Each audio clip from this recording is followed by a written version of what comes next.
There's no feeling more intense than starting over. If you deleted your homework the day before it was due, as I have, or if you left your wallet at home and you have to go back after spending an hour in the commute. If you won some money at the casino and then put all your winnings on red but it came up black. If you got your best shirt dry cleaned before a wedding and then immediately dropped food on it. If you won an argument with a friend and then later discovered that they just returned to their original view. Starting over is harder than starting up. If you're not ready for that, like if you've already had a bad day, then what you're about to go through might be too much. Feel free to go away and come back. I'll be here. Alright, thanks for coming with me on this trip. I'll understand if you have to take a break at any point. Just find a safe place to stop and quit the game. Don't worry, I'll save your progress, always, even your mistakes.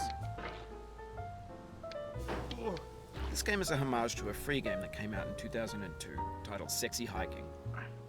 The author of that game was Jazuo, a mysterious Czech designer who was known at the time as the father of B games. And B games are rough assemblages of found objects. Designers slap them together very quickly and freely, and they're often too rough and unfriendly to gain much of a following. They're built more for the joy of building them than as polished products. In a certain way, Sexy Hiking is the perfect embodiment of a B game. It's built almost entirely out of found and recycled parts, and it's one of the most unusual and unfriendly games of its time. In it, your task is simply to drag yourself up a mountain with a hammer. And that act of climbing, in the digital world or in real life, has certain essential properties that give the game its flavor. No amount of forward progress is guaranteed. Some cliffs are too sheer or too slippery. And the player is constantly, unremittingly in danger of falling and losing everything.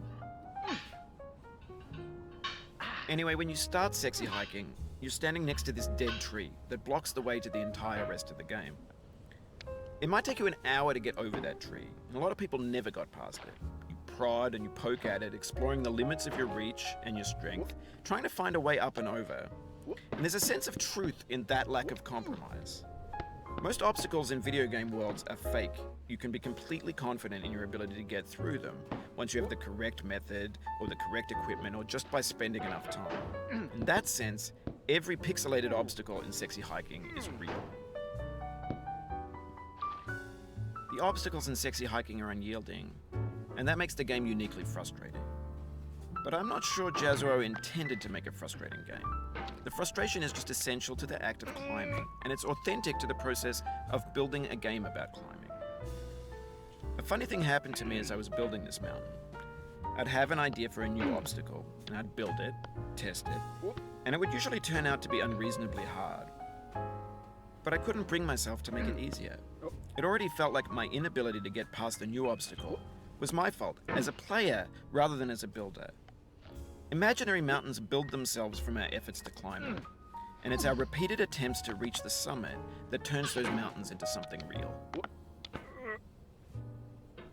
When you're building a video game world, you're building with ideas, and that can be like working with quickset cement. You mold your ideas into a certain shape that can be played with, and in the process of playing with them, they begin to harden and set until they're immutable, like rock. And at that point, you can't change the world. Not without breaking it into pieces and starting fresh with new ideas. For years now, people have been predicting that games would soon be made out of prefabricated objects, bought in a store and assembled into a world.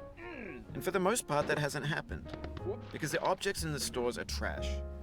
I don't mean they look bad or that they're badly made, although a lot of them are. I mean they're trash in the way that food becomes trash as soon as you put it in the sink. Things are made to be consumed and used in a certain context, and once the moment is gone, they transform into garbage. In the context of technology, those moments pass by in seconds. Over time, we've poured more and more refuse into this vast digital landfill that we call the internet. It now vastly outnumbers and outweighs the things that are fresh and untainted and unused. When everything around us is cultural trash, trash becomes the new medium, the lingua franca of the digital age. And you can build culture out of trash. But only trash culture. B games, B movies, B music, B philosophy. Maybe this is what digital culture is. A monstrous mountain of trash, the ash heap of creativity's fountain. A landfill with everything we ever thought of in it. Grand, infinite, and unsorted. There's 3D models of breakfast, Gen X's fanfic novels, scan magazines, green screen Shia LaBeouf, banned snuff scenes on LiveLeak. Facebook's got lifelike bots with unbranded adverts and candid shots of Kanye and Taylor Swift mashups, car crash epic failed GIFs, Russian dashcam vids, discussions of McRibs, discarded, forgotten, unrecycled, muddled, rotten, untitled. Everything's fresh for about 6 seconds, until some newer thing beckons, and we hit refresh.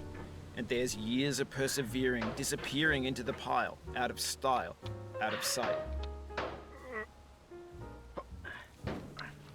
In this context, it's tempting to make friendly content that's gentle, that lets you churn through it but not earn it. Why make something demanding if it just gets piled up in the landfill, filed in with the bland things? When games were new, they wanted a lot from you. Daunting you, taunting you, resetting and delaying you. Players played stoically. Now everyone's turned off by that. They want to burn through it quickly. A quick fix for the fickle, some tricks for the clicks of the feckless. But that's not you, you're an acrobat. You could swallow a baseball bat. Now I know, most likely you're watching this on YouTube or Twitch, while some dude with 10 million views does it for you. Like a baby bird being fed chewed up food. That's culture too. But on the off chance that you're playing this, what I'm saying is, trash is disposable, but maybe it doesn't have to be approachable. What's the feeling like? Are you stressed? I guess you don't hate it if you got this far. Feeling frustrated? It's underrated. An orange is sweet, juicy fruit locked inside a bitter peel. That's not how I feel about a challenge. I only want the bitterness. It's coffee. It's grapefruit. It's licorice.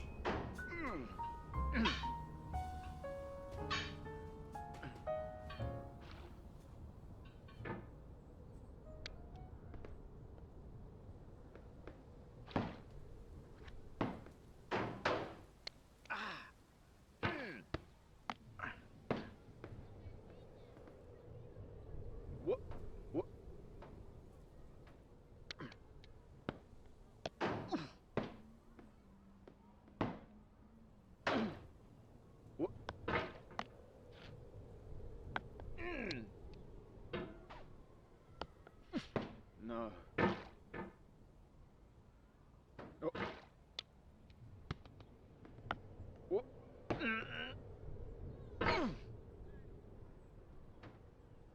Whoa.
Oh, you just lost a lot of progress.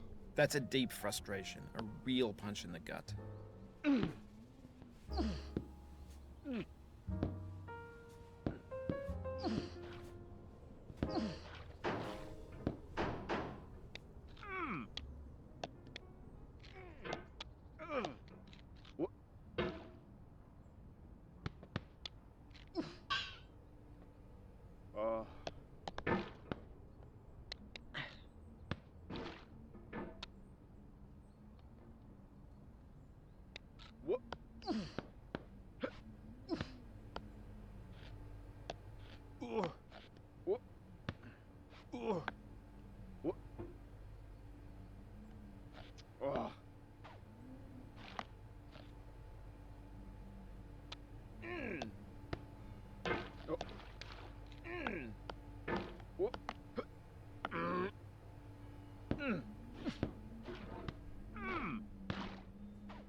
Oof, sorry about that.